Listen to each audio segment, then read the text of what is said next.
You have arrived at STEM City USA, a safe and trusted community where you can find people and resources to help you become everything you are and beyond, accessible to all who reach for the stars.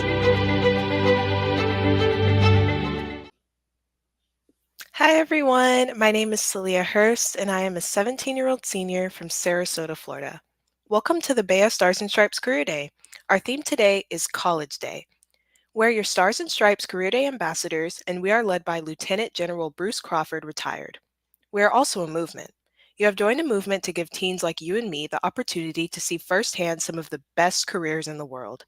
BEYA Stars and Stripes Career Day was started by a group of retired admirals like Vice Admiral Walt Davis, U.S. Navy retired, our national director, and generals and members of the Senior Executive Service. This gives teens like us an opportunity to see careers and be inspired. We spotlight presenters like Dr. Carjie Scott and future leaders in STEM like PhD candidate Mr. Dennis Parnell. Now, Mr. Parnell, take it away.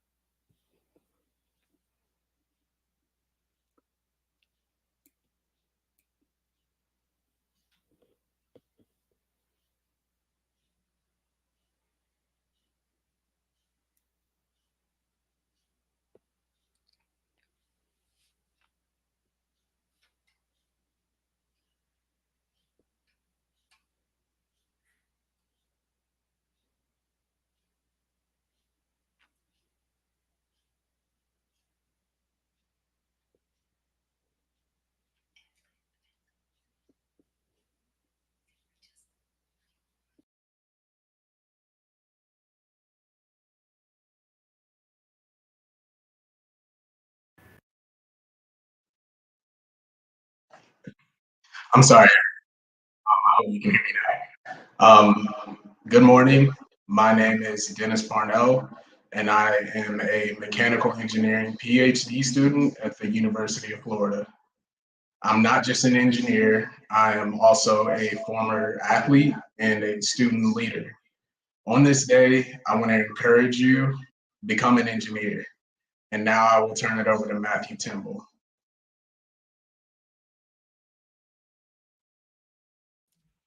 Hi, I am Matthew Trimble, a student ambassador from Washington, D.C. Today, it is my pleasure to introduce Mentor Lieutenant General Bruce Crawford. General Crawford is a retired Army leader with 30 years of experience leading men and women.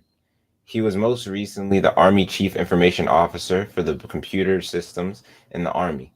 Currently, he is a Senior Vice President at Jacobs Corporation, where he leads the effort to work with the Department of Defense. Well, Matthew, thank you very much, and hopefully everyone can hear me. And just wanted to take the opportunity to welcome everyone and just simply say thank you.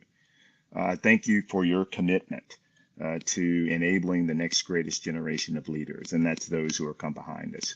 So it's a couple of things. The purpose of today, it's really kind of twofold. Number one, it's about exposing you to information that really provides some insights that could inform a career in STEM. All right, and so that information that you get, I'm one of these people who thinks there's really awareness that leads to opportunity. So I'd like you to treat it as that. But the second piece of this is you get an opportunity that you can't get anywhere else with BEYA and the Career STEM Day, and that's an opportunity to hear from extraordinary people who do extraordinary things to literally change the world. So I would ask you, as you get into questions, as you start to hear some of the information that you're going to get today, some of that awareness, your one big thought ought to be, why not me?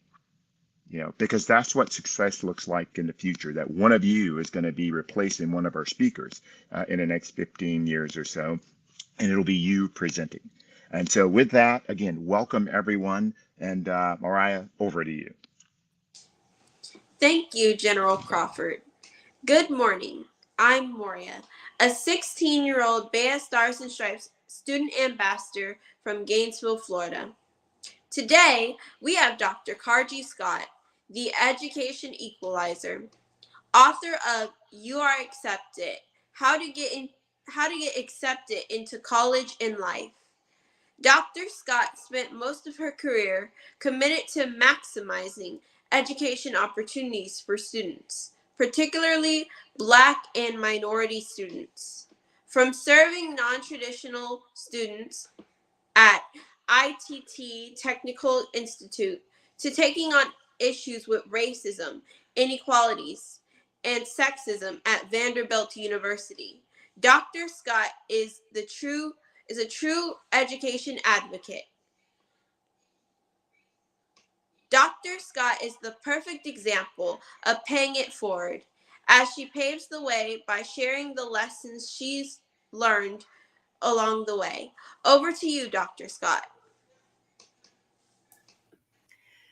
Good morning, and thank you so much, Mariah, for that warm introduction. And thank you, STEM City USA and BEYA. I am so honored to speak with you this morning. So I would like to share my slides, please. Awesome. So today we are going to discuss the 7 ways that colleges use technology to connect with applicants. And again, my name is Dr. Carjie Scott, and I am the board chairman for the Education Equalizer Foundation. So today we're going to talk about who I am, what is the Education Equalizer Foundation, what are the 7 ways that colleges use technology to connect with applicants, and then of course, I would love for you to stay in touch with me. So who am I, and why did the BEYA team decide to invite me to speak with you today? Well, I am a wife, I'm a mom, I'm an author of You Are Accepted, How to Get Accepted into College and Life, which details the past decade and a half of experience that I have earned working with students of all types. Like Mariah said, I started working with trade school students like at ITT Tech and Battle Rock Career College. Then my career led me to Vanderbilt University. And now I currently serve in the Enrollment Management Division at Tennessee State University. And that's sort of a shameless plug. If you are looking to consider your education or start college, please do consider Tennessee State, because I happen to know the director of admissions there. And then I also have a Doctor of Education degree. But why am I here? So I am here to share with you reasons or the ways that colleges connect with students using technology. But let me tell you a little bit about what my nonprofit volunteer organization does. I am the board chairman of the Education Equalizer Foundation, and that's how we have our arrangement in this speaking engagement today. As the board chair, we ensure that students are prepared for college, and we partner with organizations such as the BEYA STEM Life organization to share with audience members how to get the most from their college experience. And we focus on helping Black and minority students. We offer scholarships. We currently have a 25 by 2025 initiative, whereas we are hoping to help Black males get a full scholarship offered to the college of their choice. We also have college and career prep workshops that we will offer over the summer. And we're here today for a workshop about how colleges use technology to connect with students. These are our board of director members. We are all volunteer led, and I would love for you to connect with us on social media, and I'll give you that information at the end of the presentation. So, how does the college admissions process work, and how do colleges connect with you using technology? So the college admissions process works using something called an enrollment funnel. So what that means is students who are interested in attending college, they start off as prospects. So like you, most of you are high school juniors or high school seniors, or you might even be middle school students. And you're thinking, how does the college even notice me?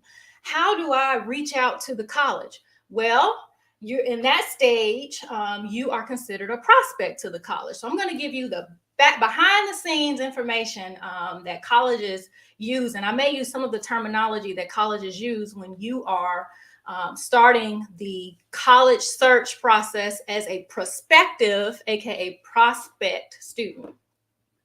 So those are my little students. They're going to follow me along this journey. So what is prospect student management? A prospect is a likely or a future student. And then for the purposes of this presentation, when I mention student, I'm mentioning a person who is interested in attending college. So people like you, you're high school juniors, you're high school seniors, and you're interested in attending college. And then when I say management, I mean the process in which we are directing students to learn more about our school. Because let's face it, you all are talented students and you can choose any school across the nation, but colleges want you to choose their school. So how do colleges use technology to connect with qualified applicants?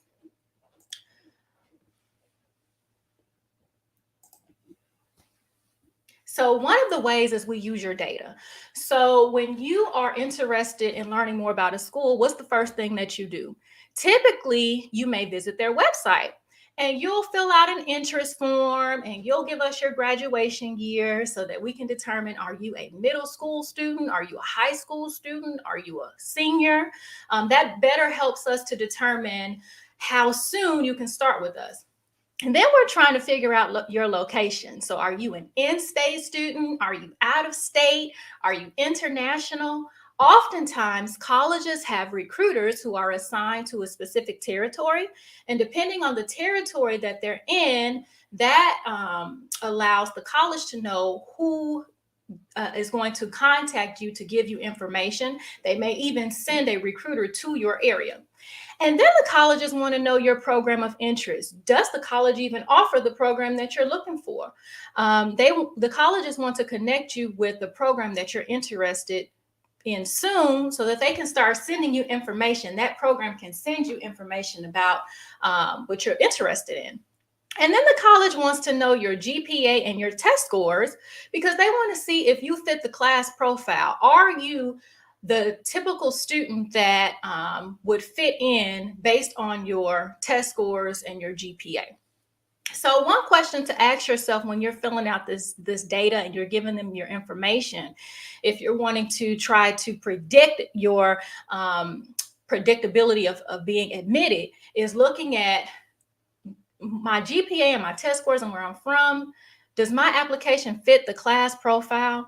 And I am aware that maybe some of these words you may have never heard of, or I may be sharing things that are new to you and you don't know where to go to find more information. So I have provided a few articles on each slide, and I will also provide you with my contact information because I consider myself an expert in this.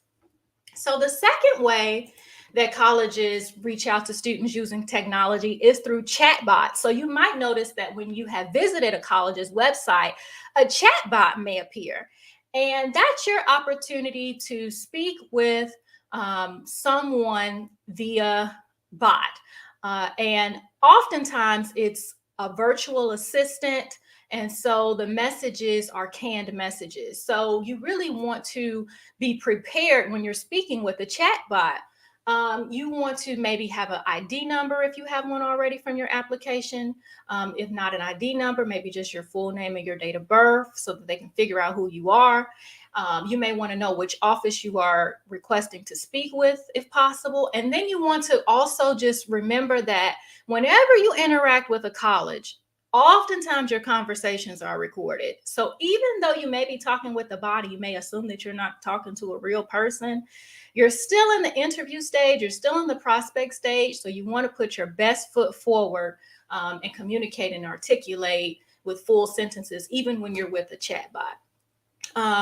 And this will enable you and help you to reach a real person in the office. Colleges are so busy. We get hundreds of thousands of applications. And so just keep that in mind when you're speaking with the chatbot so that you can make sure you're connected with the right person. The third way that colleges use technology to connect with students is they are now using AI technology and augmented reality technology. Now colleges are able to give campus tours 24/7, 365 days a year because you can visit their website and watch and learn more about their school from your phone or from your computer. Oftentimes when you are attending a virtual campus tour, they're going to ask you for that data again, your name, your information, and they may even have the technology. Some colleges have the technology to personalize the tour. So if you say that you're interested in agriculture, then you may be able to visit the agriculture school of study. And this is a really, really good feature that colleges offer, especially in light of our current pandemic. You may want to consider a virtual tour instead of in person. Also, it saves you money because you don't have to pay for hotel and lodging accommodations just to visit a college. So be on the lookout for those. The fourth way that colleges connect with students through technology is through social media.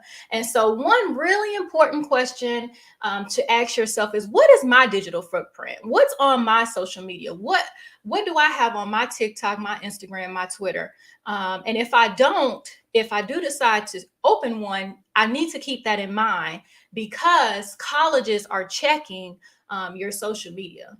And also, I put LinkedIn use caution because there have been times where students have reached out to me and my colleagues on our personal LinkedIn profiles. So you really want to be caution or exercise caution when you are reaching out to college professionals on their personal pages. I would suggest that you reach out to college professionals via their public emails on their websites or meeting with them for an event.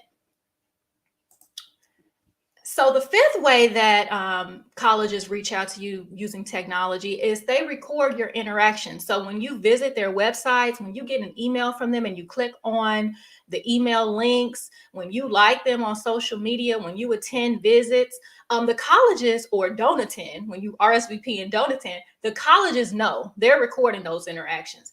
They collect that data, they track that history, and that's how they sort of predict and gauge your likelihood of actually coming to the school and if you're the right fit for the school. So a good question that you could ask yourself is, am I engaging with this college enough? Am I working to make my application stand out? And just be aware that they are recording your interactions. And then the sixth way that colleges are connecting with students using technology is through blogs and podcasts and issue books. So you notice that books, a lot of them are now digital. A lot of them are now in PDF form, perhaps. And so we also have podcasts, whereas you can hear from current students. They can get interviewed and share their experiences on the college. At the college. And then sometimes admissions offices like MIT, for example, I have their link there. Their admissions officers each have blogs. Their recruiters talk about their day in the life recruiting or what to expect when you get to MIT. So those are just other digital trends that are shaping admissions offices and other really cool ways to not only learn about the college, but learn about the personality of the admissions office and the students who are attending that school. It's a great way to find out more information. And then the seventh way that colleges are using technology to reach out to students is through their systems. They call them SIS, systems information services, or CRMs, customer relationship management services. Those are the systems that they put all the data that I mentioned in the first 6 steps out of the 7. They also record what affiliate groups you are a part of. So colleges are becoming more equitable and diverse and inclusive, and they want to ensure that there are students there to help you on your journey. So if you are a part of a certain race or gender, or you're non-binary, or et cetera, they tailor messages to you based upon the group that you choose. So one good question to ask yourself is, how can I share my personality and what groups I belong to, and how can that be used to make my application stand out? So those are the 7 ways that colleges use technology to connect with applicants, and that is step 1 in the enrollment funnel as a prospect, aka a prospective student interested in going to college. And I would love to speak with you more about the steps in the funnel, how to become an inquiry and an applicant and get admitted and get enrolled. And here is how you can contact me. I have a Facebook page for the foundation that's 100% volunteer led, the Education Equalizer Foundation, that has about 7 to 8 people involved, and we do presentations like this. I co-founded that with my husband, Dr. Carjie Scott, who happens to be the first Black male periodontist resident at the University of Florida. I heard someone else say that they're at the University of Florida, so we'll be at the Friday's Super Bowl party tomorrow. And then here is my Twitter, and then there's my Instagram. And if you scan that QR code, it'll take you to my personal website. There's my book. And for all guests here, you are able to get my book for 50% off. I have left that promotion available all month, and you can get my book at carjiescott.com. It details the last 15 years or so that I have worked in higher education. And then shameless plug, I'm not here through a partnership of my full-time job, but I love to shout out my full-time job. I serve in the enrollment management suite at the Tennessee State University. And if you are considering a college, I want you to consider Tennessee State. So feel free to reach out to me because I can help you get enrolled at the best HBCU in the nation. All right. And that concludes my presentation. Thank you. Thank you so much, Dr. Scott, for that amazing presentation and for letting us know more about the college admissions process. It was just extremely engaging, and we want to thank you. Now we have a quick Q&A session. So my name is Savannah Carmille. I am a junior at Sacramento Country Day. I'm also a student ambassador for BEYA Stars and Stripes, and I have a few questions for you. The first one is, what is the best way to do a college tour during COVID? Yes, thank you so much, Savannah. So the best way to do a college tour during COVID is to schedule the college tour on their website or connect with their director of campus tours before you visit. I know that sometimes we're just eager to visit the schools, but we want to ensure that we're safe as the individuals that are giving you the tour, and you're safe when you're coming to our campus. So please let us know that you're coming. That's number one.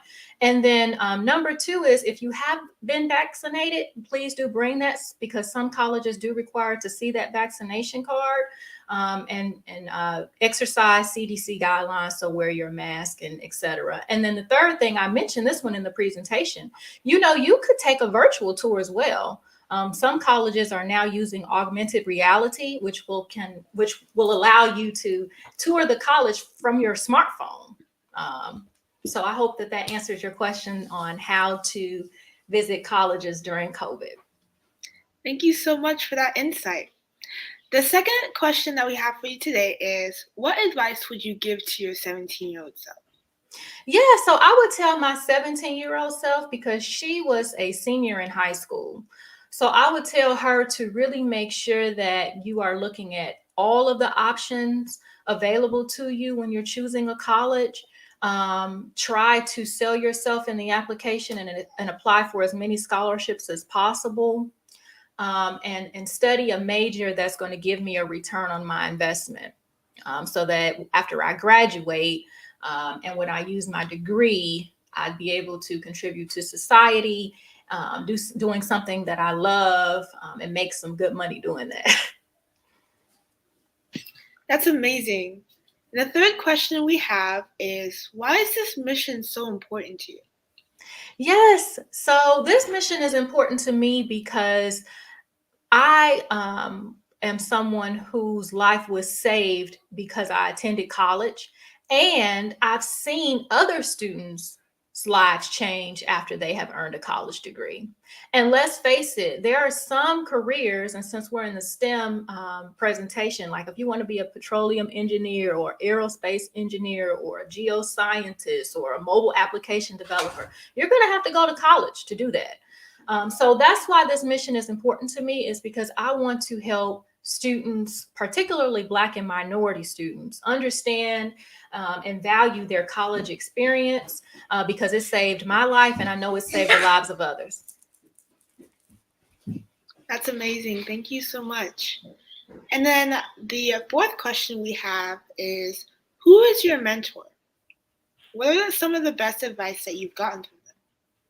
Yeah, so I have too many mentors to count, Savannah. I've been so blessed and throughout my career, and both privately and publicly.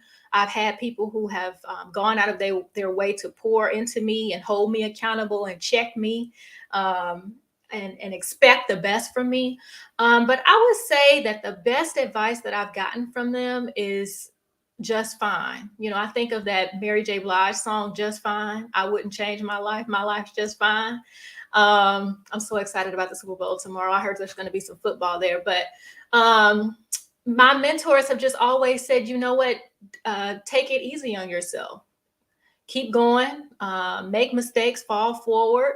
The most important thing is just to get back up again. So my mentors, they love me unconditionally, flaws and all. So that's why I'm so grateful for them. And they just keep me going and keep me encouraged. That's just so amazing and inspiring to hear. Now, I have another question, and it's, what was your favorite subject in school? So I don't know if there's any parents here, but I hope that they're not here because I'm about to be honest about this. But my favorite subject was recess because honestly, I was not the highest grade earning kid in school. But go. My assistant just walked in. I told you guys I was a mom. But I went to all private Catholic schools, K through 12, and throughout my higher education career, my doctorate and everything. And I had a really strict environment.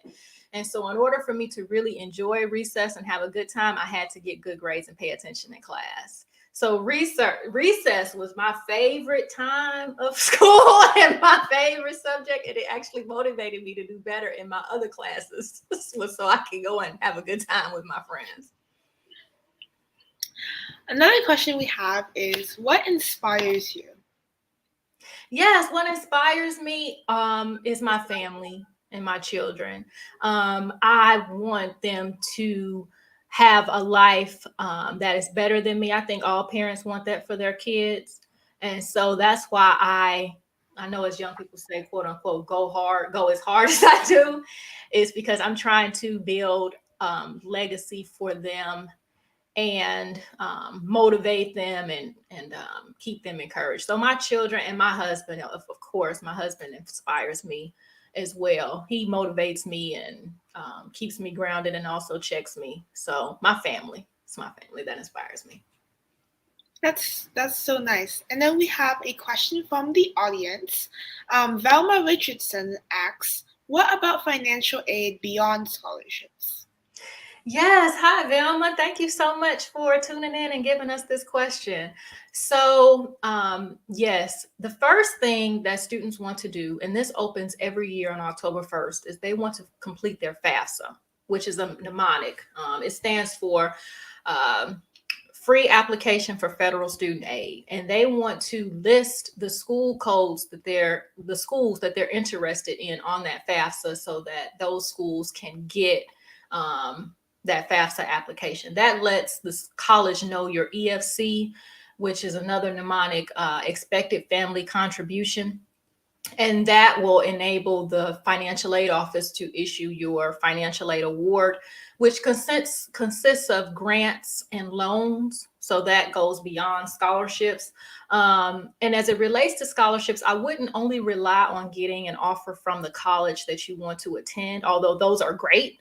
I would also suggest that you apply for scholarships through outside sources like FastWeb and Scholarship America, and even sometimes with your fraternity or sorority or your church, or even if you are dependent and your parent has it, your parent may also have discounts through their job that pay for tuition for schools. And then there's different 529 3B plans and things of that nature too.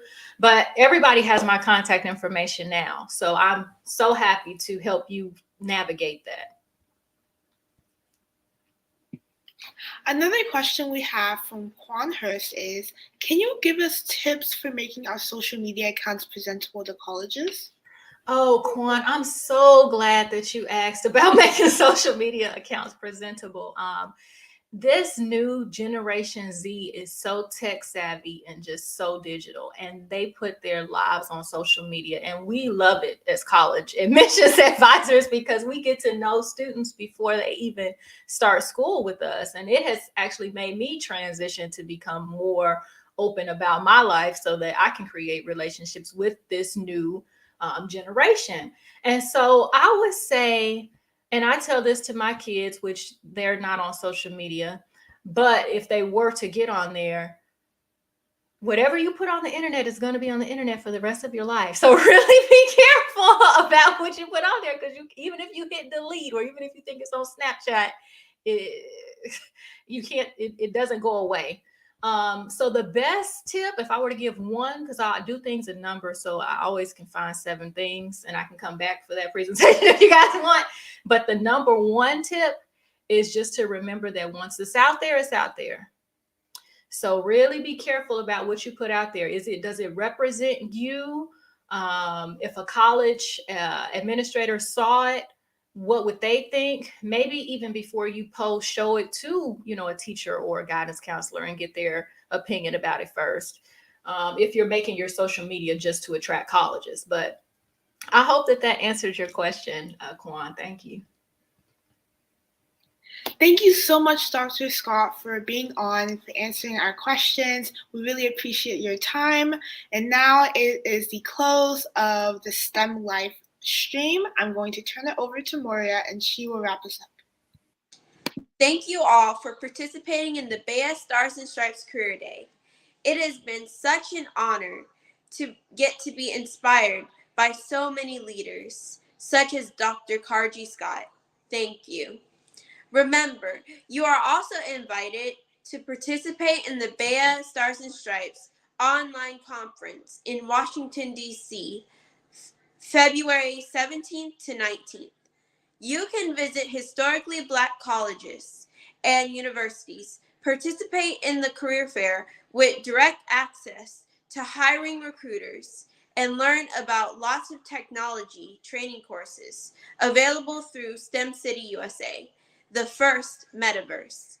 3D goggles are optional. In the meantime, we are currently recruiting new BEYA Stars and Stripes student ambassadors for the year of 2022. Thank you once again for joining us today, and have a great day.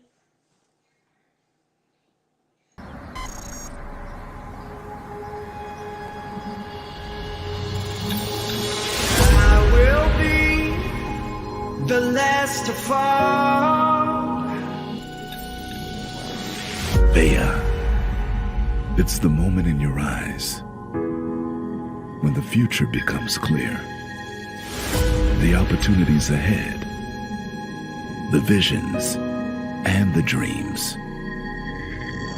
I will be the last to fall. The hope of what's in reach. Imagine the possibilities. It's the essence of science, of technology,